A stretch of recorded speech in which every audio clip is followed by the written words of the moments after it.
Screen Guild Players.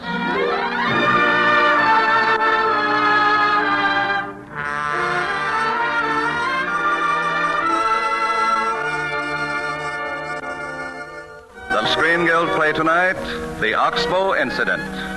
The starring players.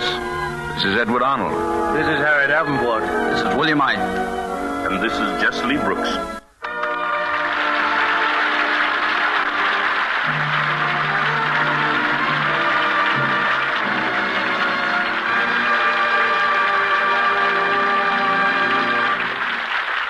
Tonight presents the Screen Guild Players in the 20th Century Fox picture, The Oxbow Incident, based on the novel by Walter Van Tilburg Clark.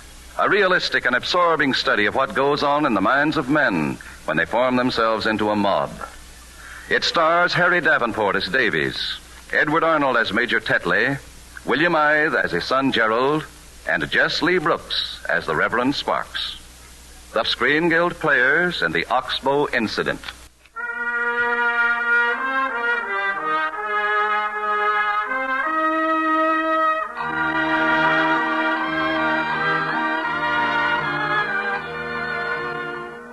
I don't suppose many people remember it now. It was back in 1885, you see. A small thing, not much. You might say just an incident. The town looked almost deserted that day. A few wooden shacks, a blazing sun, one dusty street, and nothing moving except an old, tired, mongrel dog. Until that cowhand came pounding down the road, pulled up his horse in front of Darby's saloon and yelled, "Hey, men! Where's everybody? Where are you, men?" The boys came piling out of the bar. And pretty soon, by the way they sounded, I could tell that something was wrong. So I left my place. I ran the general store, you see, and went right over to find out. Darby was the one who told me, standing behind the bar, polishing glass. Someone got Larry Kincaid last night. They found him laying in a dry wash this morning. Dead? Shot right through the head. But who? Kincaid didn't have any enemies. Who'd do a thing like that? There's been a lot of cattle stolen this year. You mean rustlers? Maybe. Jeff Farnley's taking it pretty hard. Him and Kincaid were buddies. Yes, I know. Then the other boys are kind of hot, too. They find them rustlers, they might do something about it. A lynching? I wouldn't be surprised. I'd seen things like that happen before. One minute just a crowd of men, the next minute a mob. You know, it's a funny thing about mobs. No one wants to be first, no one wants to be last. But just let someone start it off, and the madness spreads like a prairie flyer. I knew they wouldn't listen to me, so I sent a lad running to Judge Tyler. Pretty soon he was there, up on the steps facing the crowd. Believe me, men, I know how it is. My old friend Larry Kincaid, one of the finest, the noblest gentlemen that ever... That's the stumping, Judge. We got a job to do. All we want is your blessing. Now, Farnley, of course you can't flinch from what you believe to be your duty, but this is something that should be left to the law. By the time the law gets ready to act, them rustlers will be over the Rio. That's right. One more word out of you, Monty Smith, and I'll have you up for impeding justice. Judge, you can't impede what don't hardly move. That's right. And you, Jenny Greer, a woman, to lend yourself to a thing like this. Listen, men. The sheriff's down at Kincaid's right now. Judge, is that true? It sure is, Davies. He went down this morning. You see, men, everything's being attended to legally. You just have a long, hard ride for nothing. Now, wait. It'll be dark soon, mighty cold. My advice to come inside, have a drink, and wait till we hear from the sheriff. What do you say? Drinks are on the house, men. One round on me. I'll up that, Dolly. I'll make it 2. And I'll make it 3. For everyone but Jenny Greer.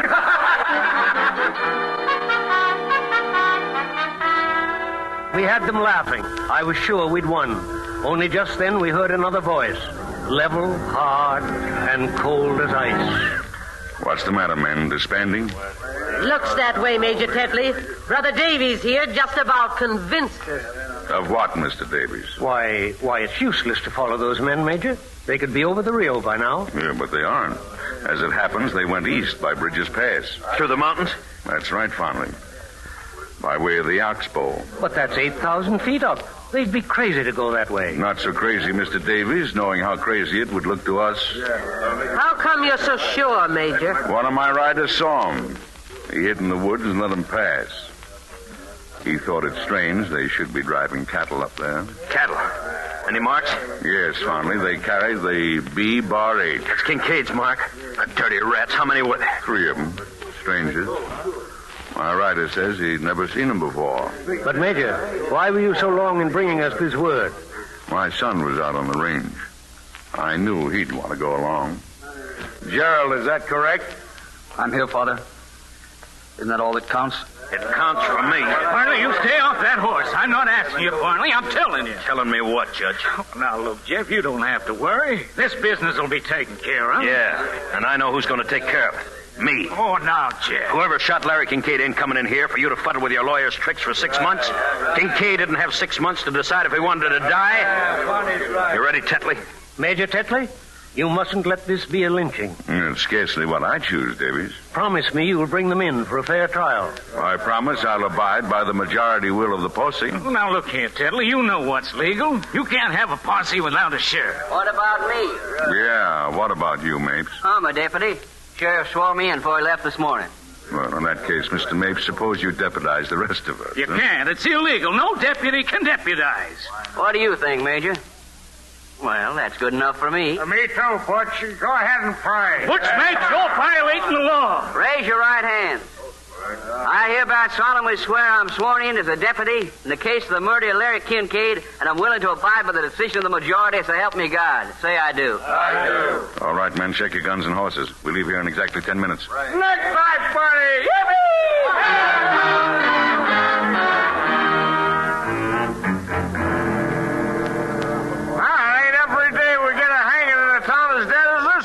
Hey, you coming, Sparks? No, sir, Mr. Smith. I don't guess so. Why not? We ought to have a reverend along. Going to be some praying to do. Lay off him, Smith. Excuse me, Mr. Davis. Maybe he's right. He's joking, his father. I know, sir. But maybe someone ought to go that feels the way I do. Well, sure. Davies can lend you his Bible so as to keep the burial fit and proper. Thank you, sir. But I knows my text without the book. You can take a horse from my shed, Sparks. Come along. We'll get him out. Thank you, sir. Sparks. Yes, sir. Can that kid of yours ride? Sure can, Mr. Davies, just like an Indian. Then he's the only one who can go. What, sir? What to? Down to Kincaid to get the sheriff.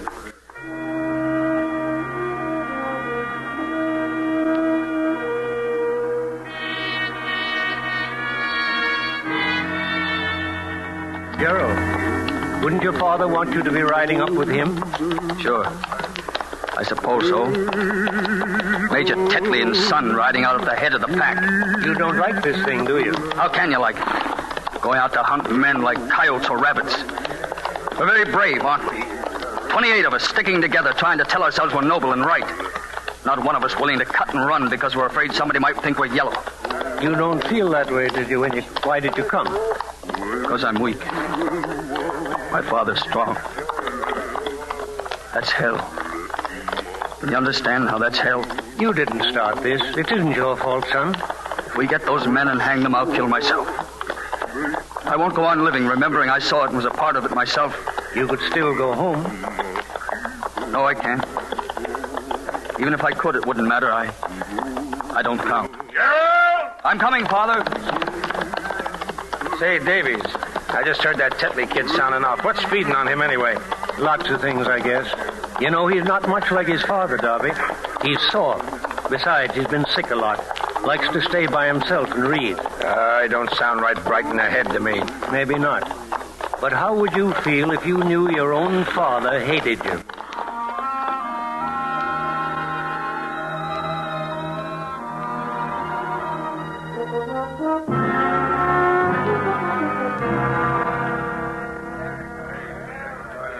Mr. Davies. That you, Spark? Mind if I sit with you a bit while we stop? Not at all. I was feeling rather lonesome myself. Mortal cold, ain't it, sir? Yes, it'll be worse later. Yes, sir. Mr. Davis, I sure wish we was out of this business. So do the others, but they're afraid to admit it. It's on himself, the Lord's vengeance. Do you think the Lord knows what's happening up here tonight? Yes, sir. He marks the sparrow's fall. I saw my own brother lynched, Mr. Davies. I was just a little fellow then. Had he done what they picked him up for?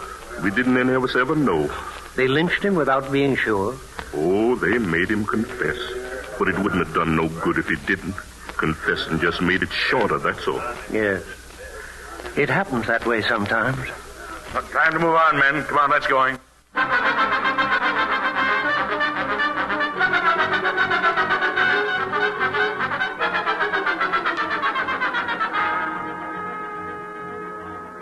That must be them up ahead. You can see their campfire. Would they be showing a fire if they were on the run? Well, they would if they thought they weren't being followed, Davies. Now, men, let's not have any shooting or rough work until they've got a chance to tell it their way. The one that got Kincaid is mine. Don't forget that, Major. I won't, Farley. He's yours when you're sure. Gerald, you come up with me. Mapes, you take 6 men, work around from the back. Fine, Major. We'll close in simultaneously. Mr. Davies, would you like a gun? No, thanks. Mr. Sparks? No, sir, Major. Thank you just the same. As you choose. All right, boys, let's go. And good luck. There were 3 of them, camping right along the oxbow. A young fellow, an old man, and a Mexican. They were sound asleep when we rode in on them, but it didn't take long to wake them up. What is it? What's the matter? Don't move, young man.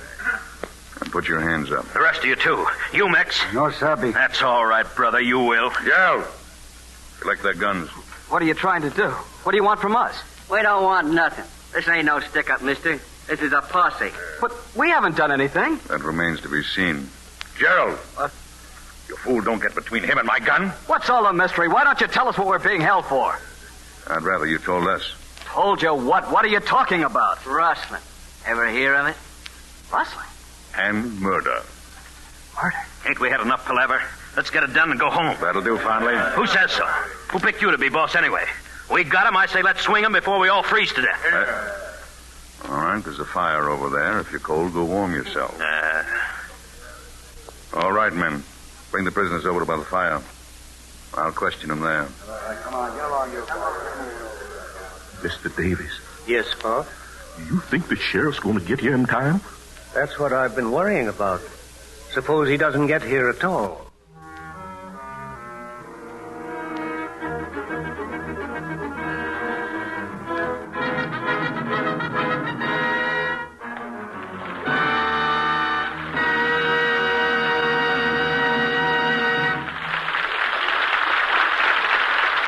Presented Act One of the Oxbow Incident, starring William Ide, Jess Lee Brooks, Harry Davenport, and Edward Arnold. In just a moment, we will hear the Screen Guild players in Act Two.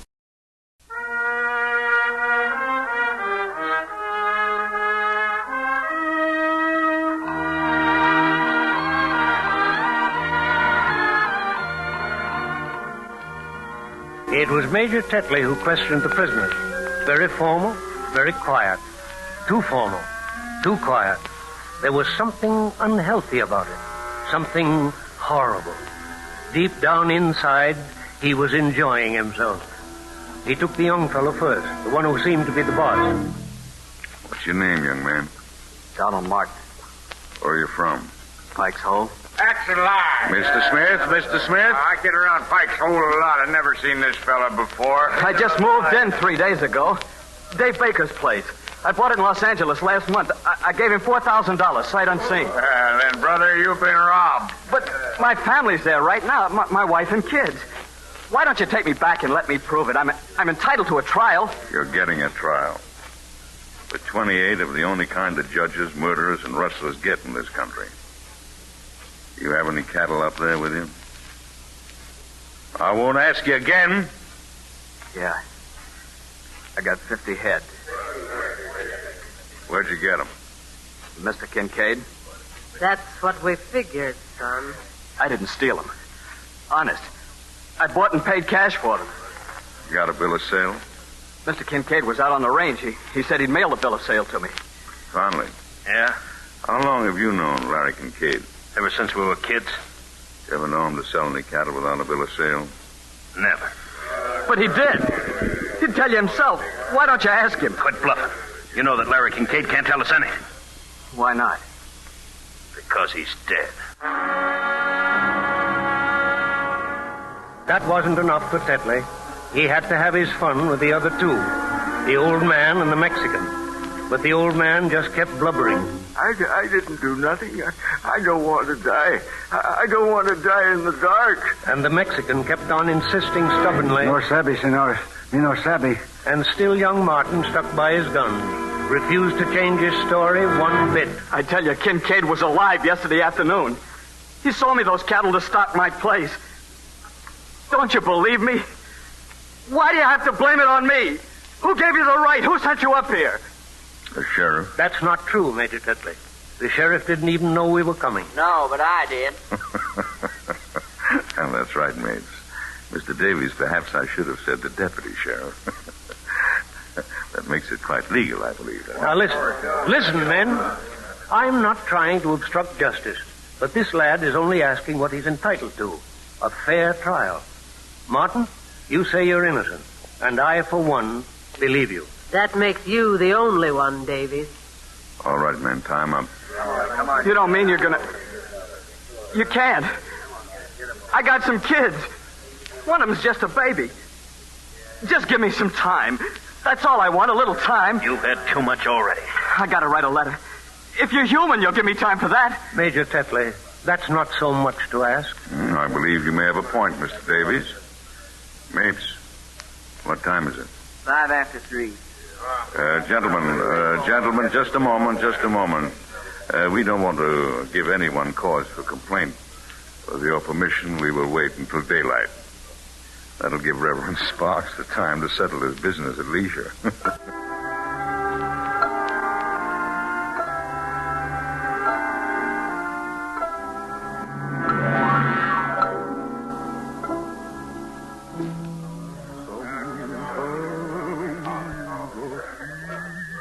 He gave the letter to me, Major Tetley. Asked me to take it to his wife. If you'd only read it. It's such a fine letter. Oh, I'm not disputing that, Mr. Davies. But if it's an honest letter, it's none of my business to read it. And if it isn't, I have no interest in it. Won't any of you read it? Any of you? Why not? Is it because you don't want to know the truth? It's a beautiful letter. If you just read it, you'll know he's not the kind of man who could steal or kill. That kind of an argument don't stand up against branded cattle and no bill of sale. I was just hoping. Gentlemen, it's daylight. Major Tetley, I warn you, if we hang these men and they're innocent, we're due to be hanged ourselves. Well, then I suggest we act as a unit so there can be no question of mistaken reprisals. Mr. Davies, are you willing to abide by a majority decision? Mm-hmm. How about the rest of you? Sure. Very well. All who agree with Mr. Davies for putting this off and turning it over to the court, step over here. Mr. Davies, 1. And then me, sir. Sparks, that's 2. Well, me too, I guess. Mr. Darby. Count me. I'm with Mr. Davies. Gerald! Anyone else? 4 of you. 4, Mr. Davies. Hardly a majority. Come on, what are we waiting for? Finally, we'll do this in an orderly manner. Now you tie their hands behind them. Put them up on their horses. The second limb on that oak will hold them all. Smith, you get up there and tie the ropes. Oh, well, Major. Finally, we'll whip one horse out. You better will. Mapes will whip the second. Right, Major. And Gerald, you'll whip the third.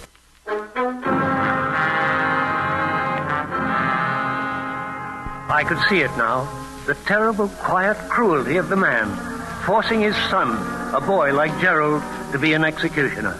But it was fate, I thought, that Gerald should fail in this once again.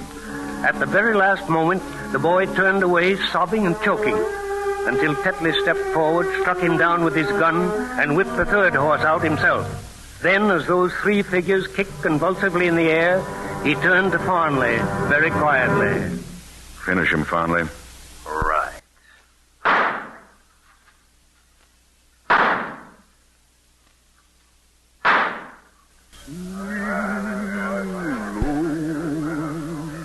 Well, that's done with. Now we can get back. Hey, you there! What's going on? Hey, it's the sheriff.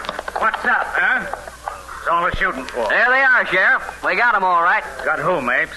What are you talking about? Kincaid's murderers got all three of them. Yeah, hung them, too. You must be loco. Larry Kincaid ain't dead. What? Not dead. But we thought... I just left Kincaid with the doctor. I got the fellas that shot him, too.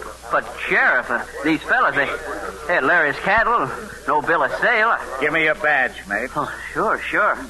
Mr. Davies, I know you well enough to know you didn't have anything to do with this.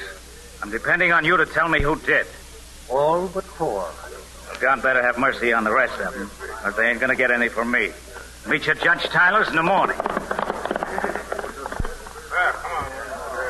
Gentlemen, under the circumstances, I think we'd better return to our homes.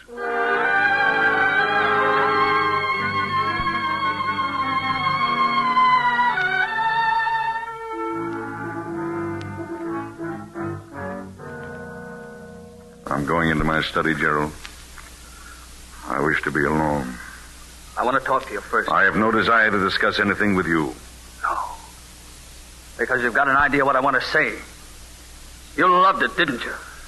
I saw your face, the face of a depraved and murderous beast. You knew in your heart those men were innocent. You were cold crazy to see them hanged. To make me see it, too. Go ahead. Go into your study. Go and hide behind your door, Major Tetley. That won't do you any good because I know the truth about you now. I'm not the coward in this family. You are. You're the coward. You're the... Killing yourself doesn't change it. You're the coward. You.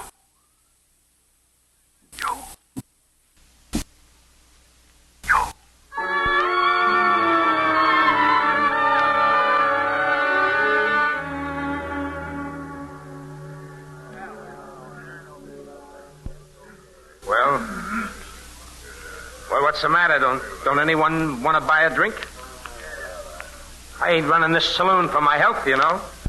I don't feel like a drink right now. No, it's a funny thing. Me either. Would some of you boys like me to tell you why? Lay off, Davies. Because I asked you to read a letter and you wouldn't. You wouldn't even listen to it. But you're going to listen to it. You're going to listen to it now. I'm going to read it to you. It says, "My dear wife, Mr. Davis will tell you what's happening here tonight. He's done everything he can for me. I suppose there are some other good men here, only they don't seem to realize what they're doing. They're the ones I feel sorry for. They'll have to go on remembering this all their lives. A man just naturally can't take the law into his own hands and hang people without hurting everybody in the world. Because he's not only breaking one law, but all laws. Law is a lot more than words you put on a book, or judges or lawyers or sheriffs you hire to carry it out. It's sort of like the conscience of the whole world. And when you hit at that, you hit at everybody, everywhere. There's more, but it's kind of personal. I don't think he'd want me to read it to you. Besides, I think you've heard enough. Yeah, I gotta be going anyway. Yeah, me too. Yeah, it's getting late. Let's go. Come on.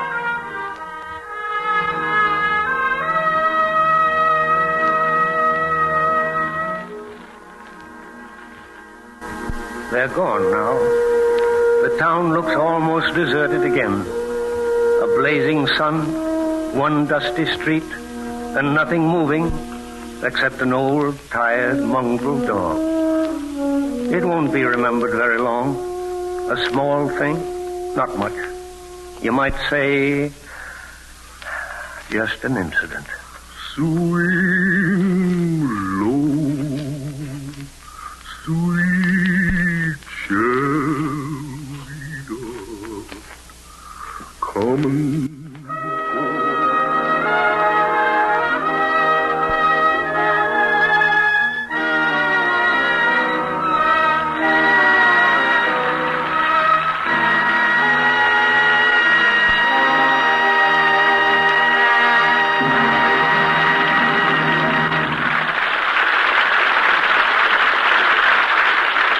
Thank you, Edward Arnold, Harry Davenport, William Ide, and Jess Lee Brooks for a deeply stirring and challenging story. Your appearance here with the Screen Guild Players makes possible the work being done by the Motion Picture Relief Fund and its country house and clinic.